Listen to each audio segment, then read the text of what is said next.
Sometimes the internet works. Sometimes it absolutely doesn't. And sometimes it fails so wonderfully that you'd think we could collectively forget it ever happened. But instead, we remember it forever.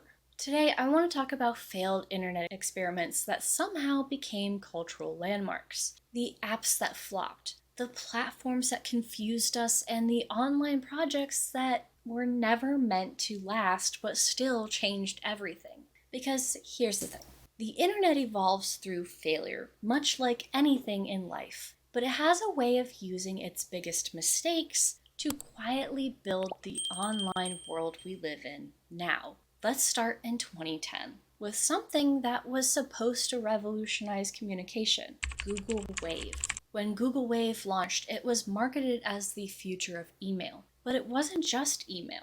It was also chat and document editing and a collaboration tool with live typing and probably 10 other things no one fully understood. It was the first of its kind. There really wasn't anything else at this time where you could see people typing in real time, edit messages after they were sent, and embed media directly into conversations. In theory, it sounded brilliant. In practice, it felt like opening a control panel for a spaceship when all you wanted to do was send a message that said, "Hey, are we still meeting at 3?" Google Wave wasn't necessarily bad. It was just overwhelming and difficult to use for its audience. It was way ahead of its time in some ways and completely unclear in others. Most users logged in, stared at the interface, clicked around nervously, and then quietly returned to Gmail. I think one of Google Wave's downfalls was that they didn't have a clear vision of what this tool could be used for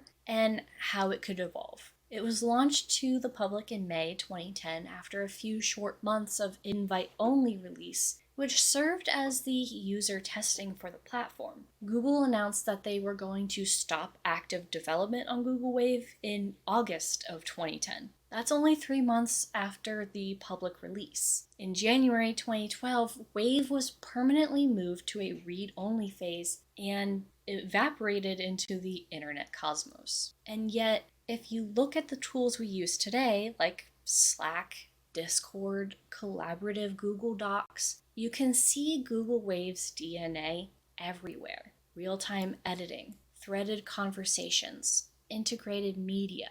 It didn't survive, but its ideas absolutely did. Google Wave walked so modern workplace communication could run. Now, let's talk about one application I know for sure you have heard about, or maybe even used, Vine. Or more specifically, the many attempts to bring Vine back from the dead. When Vine shut down in 2017, the internet reacted like it had lost a close friend. 6-second comedy loops had defined an era.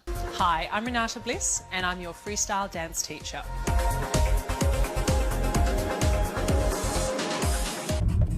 Road work ahead?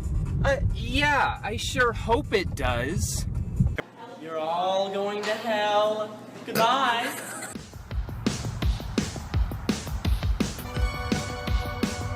Get to Del Taco. They got a new thing called free shavacadoo. Ah! Stop! I could have dropped my croissant.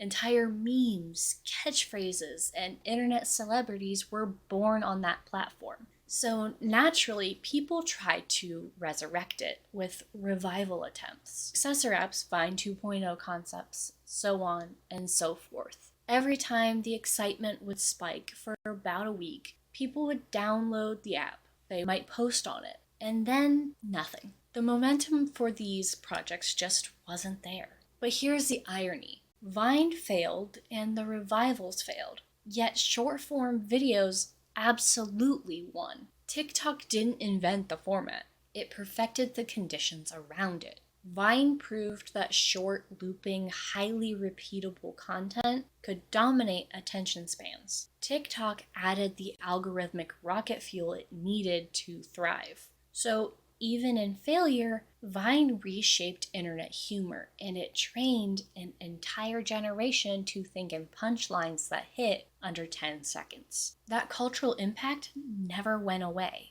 Then we have internet experiments that were never really meant to become permanent platforms in the first place, but still left an indelible mark. One of the best examples of this is r/place. If you somehow missed it, r/place was a Reddit April Fool's social experiment released on April 1st, 2017, where users were given a giant digital canvas and could place 1 pixel at a time. That's it, 1 pixel. Then you had to wait about 5 minutes before placing another. What followed was absolute chaos. Communities formed alliances. Fandoms built logos. Flags appeared and disappeared. Pixel wars broke out in real time. It was like watching a civilization form and collapse over the course of just a few days. And then it ended. It was temporary.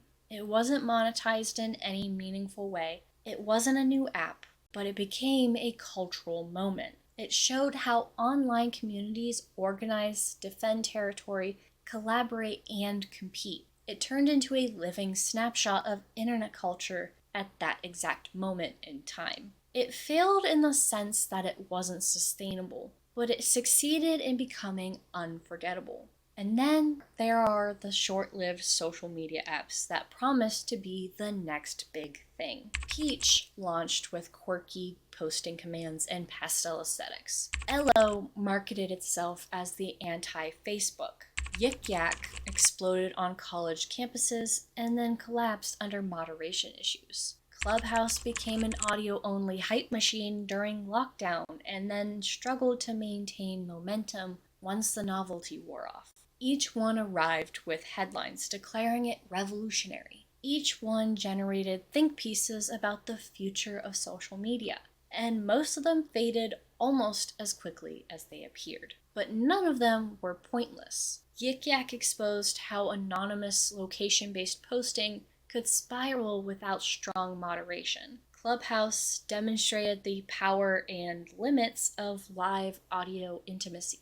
Peach and Elo showed that aesthetic and ideology alone can't sustain a platform without network effects. Every failed app was essentially a public experiment in attention. What keeps people engaged? What makes them stay? What makes them leave? The internet is constantly running these tests in real time. Now it's time for us to discuss the larger lesson of the video. Virality is not the same thing as longevity.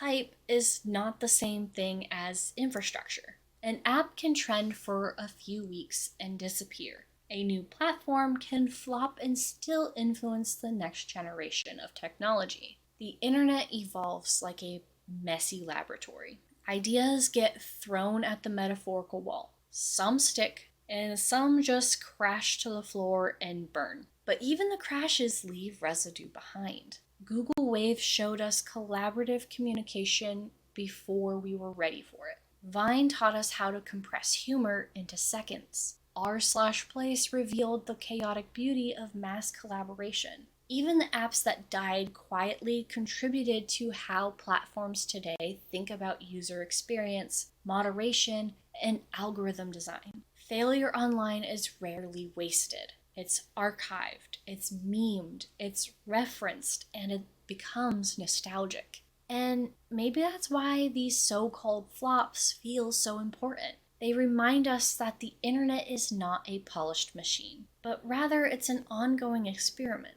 It's chaotic, iterative, and occasionally embarrassing. But it is also creative in ways that only chaos can be. So next time a new app launches and everyone declares it the future, or the next time a platform shuts down and people panic about the end of an era, sip your coffee and remember this. The internet doesn't move in straight lines. It moves through experiments. Some succeed, some fail, and some fail so memorably that they end up shaping everything that comes after. The internet is, in many ways, a graveyard of abandoned ideas. And somehow, that is exactly what makes it so brilliant. Thank you so much for joining me for this little walk down memory lane. If you liked this video, please hit that like button and subscribe so you don't miss the next one.